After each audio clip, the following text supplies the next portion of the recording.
Morning दोस्तों, स्वागत है आपका यूनिक एजुकेशन के ऑनलाइन चैनल पर। जैसा कि हमने कल आपको बताया था कि आज पॉलिटी का टेस्ट अपलोड किया जाएगा, तो पॉलिटी का टेस्ट लेकर हम उपस्थित हैं, लेकिन जस्ट इसके बाद ही हिस्ट्री का भी टेस्ट अपलोड किया जाएगा। अतः आज आपको 2 टेस्ट देने हैं और ये सोच के टेस्ट मत दिया करिए कि आप केवल एहसान कर रहे हैं। दरअसल जब आप टेस्ट देते हैं तो 10 क्वेश्चन आपको नए पता ही चलते हैं, साथ में उनसे जुड़े हुए बहुत सारे फैक्ट ऐसे पता चलते हैं जो बार-बार पेपर में आते रहते हैं। अतः अगर आपको इनके बारे में जानकारी ना रहा करे, तो आप इन्हें एक जगह लिख भी लिया करिए, क्योंकि ये बार-बार पेपर में आपको मिलेंगे। अगर आप इनको तैयार कर लोगे तो यहाँ से गलती नहीं होगी। चलो आपको नियम बता दें, नियम वही पुराना है। 10 क्वेश्चन में अगर 8 से 10 के बीच में आप सही कर रहे हो, समझ लीजिए आपकी पॉलिटी की तैयारी बहुत अच्छी है। अगर 6 से 8 के बीच में सही कर रहे हो तब भी आपकी तैयारी ठीक मानी जाएगी, लेकिन 4 से 6 या फिर इससे कम सही हो रहा है तब आपको और मेहनत करके 6 से 8 या फिर 8 से 10 के बीच में जाना पड़ेगा, क्योंकि इससे कम सही होने पर पेपर में गलती होने के चांसेस बढ़ सकते हैं। चलिए शुरू करते हैं। अगर आप चैनल पे नए हैं तो चैनल को सब्सक्राइब कर लीजिए, क्योंकि यहाँ से आपको बहुत सारी जानकारी उपलब्ध कराई जाएगी। चलिए पहला क्वेश्चन देखते हैं। पहला क्वेश्चन है, भारत में संघ राज्यों का प्रशासन होता है। भारत में जो संघ राज्य हैं उनका प्रशासन होता है राष्ट्रपति के द्वारा, उपराज्यपाल के द्वारा, गृह मंत्री के द्वारा, प्रशासक के द्वारा। सोचिए किसके द्वारा होता है। चलिए हम आपको आंसर बताते हैं। यहाँ पर ऑप्शन ए सही है, राष्ट्रपति के द्वारा। दरअसल बात को समझिएगा, दरअसल संविधान का अनुच्छेद है 239। 239 के अनुसार संघ राज्य क्षेत्र का प्रशासन राष्ट्रपति के द्वारा किया जाएगा। अनुच्छेद 239 के अनुसार यही कहा गया है कि संघ राज्य क्षेत्र का प्रशासन राष्ट्रपति के द्वारा किया जाएगा। वह जिसे अपने द्वारा नियुक्त करना चाहे अपना पद नाम देकर नियुक्त कर सकता है, और एक प्रशासक या राज्यपाल बनाकर वहां पर नियुक्त कर सकता है और उसकी सीमा तय कर सकता है। यह राष्ट्रपति को यह अधिकार है, मतलब वो कितना प्रशासन वहां कर सकता है। दूसरी बात, कुछ जगहों पर मंत्री परिषद भी है। सभी राज्यों केंद्रशासित राज्यों में मंत्री परिषद नहीं है, लेकिन कुछ में है। यह किस अनुच्छेद के तहत दिया गया है? यह दिया गया है अनुच्छेद 239 ए के तहत। कुछ संघ राज्य क्षेत्रों में विधानमंडल तथा मंत्री परिषद के सृजन संसद द्वारा की जा सकती है। अनुच्छेद 239 ए के तहत संघ शासित राज्यों में मंत्रिमंडल और मंत्री परिषद और विधानमंडल का गठन किया जा सकता है, और अनुच्छेद 239 के तहत ही राष्ट्रपति किसी को अपने पद नाम देकर नियुक्त करता है संघ राज्य क्षेत्रों में प्रशासन करने के लिए। ये इंपॉर्टेंट फैक्ट है। हमें लगता है हम जो समझाना चाह रहे हैं आप जरूर समझ गए होंगे। तो यहाँ पर ऑप्शन ए है, संघ राज्यों का प्रशासन राष्ट्रपति के द्वारा होता है। बस राष्ट्रपति अपना एक आदमी नियुक्त करता है। चलिए चलते हैं नेक्स्ट क्वेश्चन पर। अगला क्वेश्चन है, भारत सरकार के मुख्य विधि परामर्शदाता कौन है? सॉलिसिटर जनरल ऑफ इंडिया, उच्चतम न्यायालय के मुख्य न्यायाधीश, सचिव विधि मंत्रालय, या फिर अटॉर्नी जनरल ऑफ इंडिया। सोचिए। चलिए आपको आंसर बताते हैं। यहाँ पर ऑप्शन डी है, अटॉर्नी जनरल ऑफ इंडिया। अगर ये हिंदी में लिखा होता शायद जिन लोगों का गलत हुआ वो गलत नहीं होता। अटॉर्नी जनरल ऑफ इंडिया को महान्यायवादी भी कहते हैं। महान्यायवादी, भारत का प्रथम विधि अधिकारी बोलते हैं इसे। ये तो आप जानते हो विधि अधिकारी।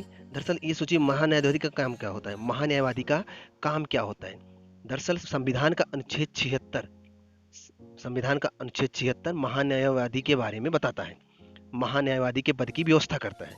अब महान्यायवादी का जो पद है यह किस लिए बनाया गया है ये समझिए। जैसे आप कोई पर्सन हो, ये कोई पर्सन है, ये समझिए। अगर आप दोनों में प्रॉब्लम हो और आप दोनों कोर्ट में जाओ, तो ये वाला अपना वकील करेगा, ये वाला अपना वकील करेगा, और इन दोनों के वकील कोर्ट में जाकर आपके मुकदमे लड़ेंगे। लेकिन कभी आदमी कोई भारत सरकार के ऊपर केस कर दे, तो भारत सरकार के, जैसे इस समय सरकार में मोदी जी हैं, तो क्या मोदी जी केस लड़ने थोड़ी जाएंगे? तो ऐसे भारत सरकार की तरफ से कौन जाएगा? भारत सरकार की तरफ से केस लड़ने कौन जाएगा? कोई अगर भारत सरकार के ऊपर कोई किसी प्रकार का मुकदमा कर दे तो कौन जाएगा केस लड़ने? तो भारत सरकार की तरफ से जो केस लड़ने जाता है वही जाता है अटॉर्नी जनरल ऑफ इंडिया, या फिर भारत का महान्यायवादी। ये बात आप अच्छे से समझ लीजिएगा। एक बात। दूसरी बात, भारत का ये जो महान्यायवादी होता है ये राज्य क्षेत्रों में सभी न्यायालयों में सुनवाई का अधिकारी होता है। मतलब ये कहीं भी सुनवाई कर सकता है, करवा सकता है। ये बात इंपॉर्टेंट है, याद रखिएगा। और महान्यायवादी राष्ट्रपति के प्रसाद पर्यंत अपना पद धारण करता है, एक चीज। दूसरी बात, यह राष्ट्रपति के द्वारा निर्धारित पारिश्रमिक मतलब वेतन भी ग्रहण करता है। तो ये सारे फैक्ट इंपॉर्टेंट है जितना आपको बताए हैं। और यहाँ पर जो पूछा गया है, भारत सरकार का विधि अधिकारी, विधि परामर्शदाता, तो इसे बोला, ये है अटॉर्नी जनरल ऑफ इंडिया। और एक चीज़ और, अटॉर्नी जनरल ऑफ इंडिया जो होता है उसे ही भारत का प्रथम विधि अधिकारी बोलते हैं, ये भी जानते रहिएगा। भारत का विधि सलाहकार होता है, ये भी जानते रहिएगा। भारत पे कोई केस हो भारत सरकार के ऊपर से, तो भारत सरकार की तरफ से जो न्यायालय में जाएगा वकील के रूप में केस लड़ने के लिए, वो भी यही होता है। इसकी नियुक्ति राष्ट्रपति, मतलब राष्ट्रपति के प्रसाद पर्यंत ही ये पद धारण करता है। कई फैक्ट इसके बारे में इंपॉर्टेंट है, याद रखिएगा। चलते हैं नेक्स्ट क्वेश्चन पर। अगला क्वेश्चन है, संविधान सभा में प्रारूप समिति के अध्यक्ष कौन थे? बहुत सरल क्वेश्चन मिला है आपको। डॉक्टर राजेंद्र प्रसाद, एक मिनट। संविधान सभा में प्रारूप समिति के अध्यक्ष कौन थे? डॉक्टर राजेंद्र प्रसाद, जवाहरलाल नेहरू, भीमराव अंबेडकर, पुरुषोत्तम दास टंडन। सोचिए। चलिए हम आपको आंसर बताते हैं। यहाँ पर ऑप्शन सी सही है, भीमराव अंबेडकर। दरअसल वीएन राव द्वारा तैयार किया गया संविधान के प्रारूप पर विचार एवं विमर्श करने के लिए संविधान सभा द्वारा 29 अगस्त 1947 को एक संकल्प पारित करके प्रारूप समिति का गठन किया गया और इसके अध्यक्ष के रूप में डॉक्टर भीमराव अंबेडकर को चुना गया। और प्रारूप समिति ने संविधान के प्रारूप पर विचार विमर्श करने के बाद 21 फरवरी 1948 को अपनी रिपोर्ट संविधान सभा में पेश किया। रिपोर्ट कब पेश किया? 48 को। गठन कब हुआ था? 47 को। इंपॉर्टेंट रखिएगा, इंपॉर्टेंट है, ध्यान रखिएगा।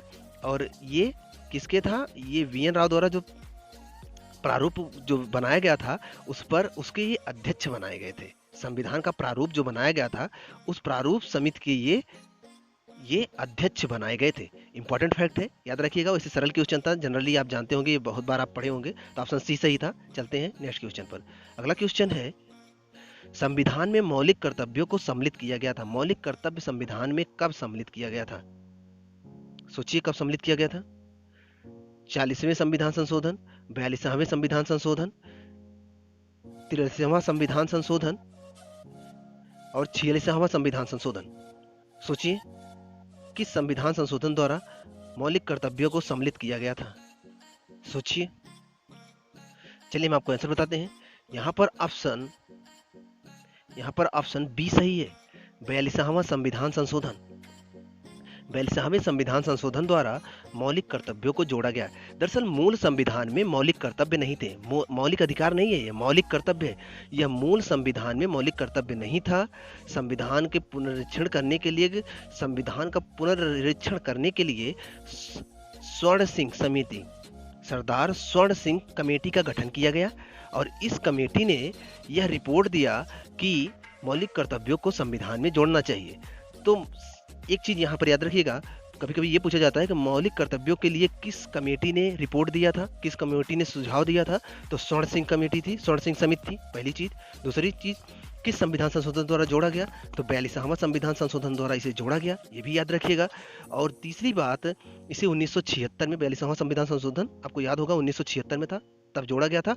और जब जोड़ा गया था तो उस समय 10 मूल कर्तव्य शामिल किए गए थे, लेकिन वर्तमान में 11 मूल कर्तव्य हैं। इंपॉर्टेंट फैक्ट याद है, ये फैक्ट आप याद रखिएगा। जब जोड़े गए थे तब 10 मूल कर्तव्य थे, वर्तमान में 11 मूल कर्तव्य हैं। 11वां मूल कर्तव्य कब जोड़ा गया था?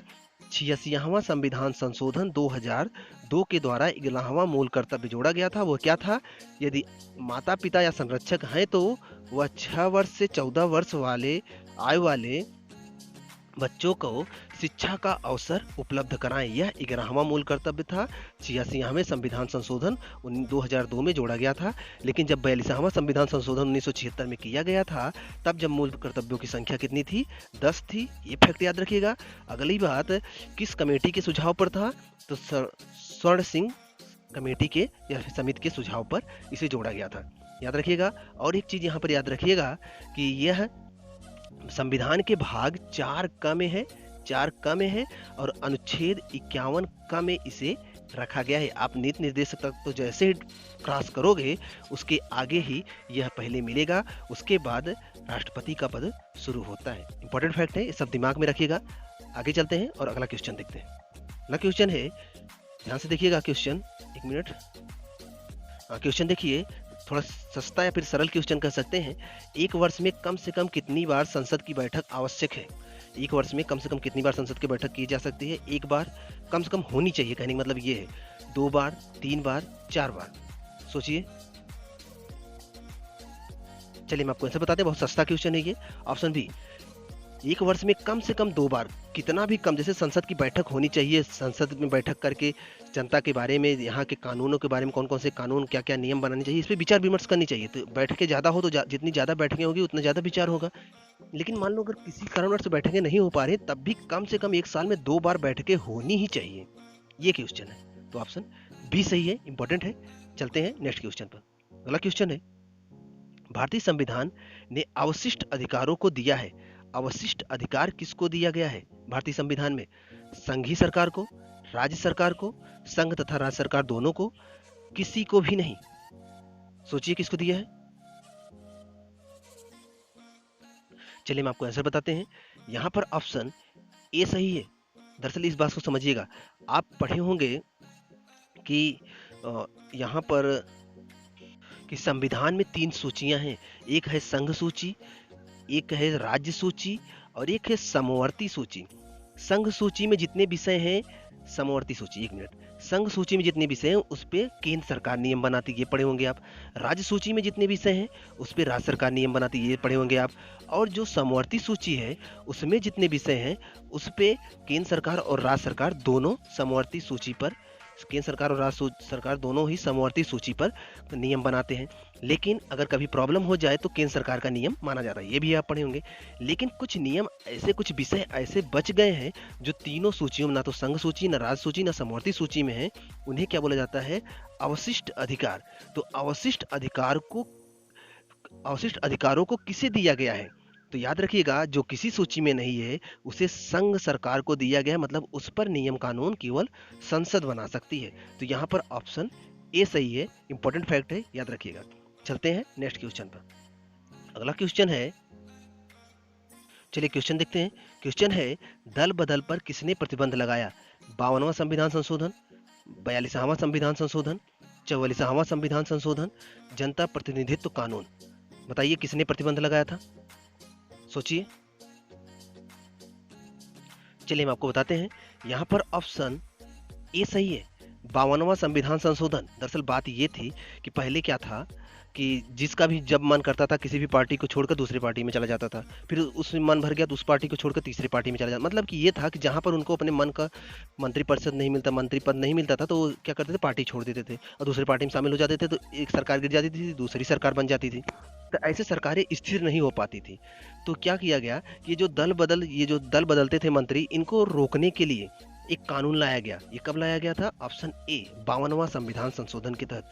दरअसल 1985 में 52वां संविधान संशोधन किया गया और संविधान में 10वीं अनुसूची जोड़ी गई। 10वीं अनुसूची जोड़कर दल बदल कानून पर रोक लगा दिया गया कि अब कोई व्यक्ति अपनी पार्टी छोड़कर दूसरी पार्टी में जाता है तो कुछ नियम कानून के तहत उसके संसद की सदस्यता उसकी समाप्त कर दी जाएगी, मतलब वो सांसद नहीं रह पाएगा। तो ये केवल दल बदल को रोकने के लिए 52वां संविधान संशोधन 1985 में किया गया था। तो यही दल बदल को प्रतिबंध लगाया था। तो ऑप्शन ए सही है, इंपॉर्टेंट है, याद रखिएगा। चलते हैं नेक्स्ट क्वेश्चन पर। अगला क्वेश्चन है, संपत्ति का अधिकार है। संपत्ति का अधिकार जो है ये क्या है? मौलिक अधिकार है, नैसर्गिक अधिकार है, वैधानिक अधिकार है, कानूनी अधिकार है। सोचिए कौन सा अधिकार है। चलिए हम आपको आंसर बताते हैं। यहाँ पर ऑप्शन डी सही है, कानूनी अधिकार है। दरअसल कहानी समझिएगा, दरअसल जब शुरू में संविधान बना था तो हमको 7 मूल अधिकार मिले थे। 7 मूल अधिकार मिले थे और उसमें जो ये संपत्ति का अधिकार है ये भी उसमें शामिल था। सॉरी, ये संपत्ति का अधिकार ये भी 7 मतलब मूल अधिकार में शामिल था। लेकिन 44वां संविधान संशोधन किया गया। 44वां संविधान संशोधन किया गया कब? 1978 में। 44वां संविधान संशोधन 1978 में किया गया और संपत्ति के अधिकार को मूल अधिकार से निकाल दिया गया। दरअसल बात ये थी, सरकार को कहीं बांध बनाना हो, सरकार को कहीं सड़क बनानी हो, सरकार को कहीं फैक्ट्रियां लगानी हो, कहीं पर बिजली प्लांट लगाने हो, तो बड़ी मात्रा में जमीन, कई हजारों एकड़ जमीन चाहिए होती थी और लोगों की जमीन थी। जमीन अगर मूल अधिकार में होता, उनका मूल अधिकार होता, तो वो देते ही नहीं थे। तो सरकार को ये सब काम करने में बड़ी दिक्कत होती थी। तो सरकार ने क्या किया, संपत्ति के अधिकार को मूल अधिकार से हटा के कानूनी अधिकार कर दिया गया। अब क्या हो कि ये मूल अधिकार नहीं है तो इसके विरुद्ध मतलब न्यायालय में नहीं जा सकते थे। तो यहाँ पर मुआवजा देकर अब संपत्ति को जब्त किया जा सकता है। मतलब कानूनी अधिकार ये बनाया गया कि आप मुआवजा देकर संपत्ति को जब्त कर सकते हो, लेकिन जब मूल अधिकार था तब आप ऐसा नहीं कर सकते थे। इसलिए इसे 44वें संविधान संशोधन 1978 के द्वारा हटाना पड़ा। तो इसे अब कहाँ कर दिया गया है, इसे कानूनी अधिकार में कर दिया गया। एक चीज। दूसरी चीज, शुरू में जब संविधान बना था तब 7 मूल अधिकार थे और वर्तमान में कितने रह गए हैं, 6 रह गए थे। ये भी फैक्ट इंपॉर्टेंट है, ये भी याद रखिएगा। वर्तमान में संपत्ति अधिकार क्या है, कानूनी अधिकार है, ये भी इंपॉर्टेंट फैक्ट है, ये भी याद रखिएगा। चलते हैं नेक्स्ट क्वेश्चन पर। अगला क्वेश्चन है, संविधान का अनुच्छेद 25 संबंधित है। अनुच्छेद 25 किससे संबंधित है? समानता के अधिकार से, संपत्ति के अधिकार से, धर्म की स्वतंत्रता से, अल्पसंख्यकों की सुरक्षा से। किससे संबंधित है? सोचिए। चलिए हम आपको आंसर बताते हैं। यहाँ पर ऑप्शन सी सही है, धर्म की स्वतंत्रता से। दरअसल बात समझिएगा, भारतीय संविधान का अनुच्छेद 25 का संबंध धर्म की स्वतंत्रता से है। यह एक मूल अधिकार है, ये भी याद रखिएगा। और इस अनुच्छेद के अंतर्गत सभी व्यक्तियों को अंतःकरण की स्वतंत्रता का अधिकार है। मतलब वो किसी भी धर्म को मान सकते हैं, अंतःकरण का स्वतंत्रता का अधिकार है।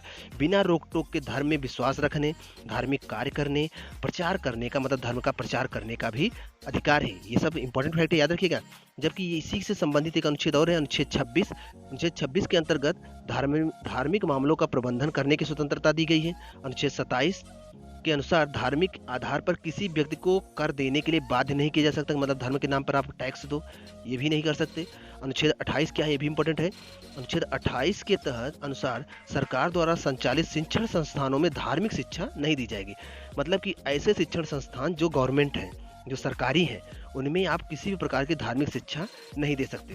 बल्कि और जो प्राइवेट है वहाँ पर आप बहुत लोग देते हैं, लेकिन यहाँ पर जो ऑप्शन है, मतलब ये जो सरकारी है, वहाँ पर आप नहीं दे सकते। अनुच्छेद 28 में कहा गया है। तो यहाँ जो संविधान का अनुच्छेद 25 जो संबंधित पूछ रहा है, तो ये धर्म की स्वतंत्रता से है।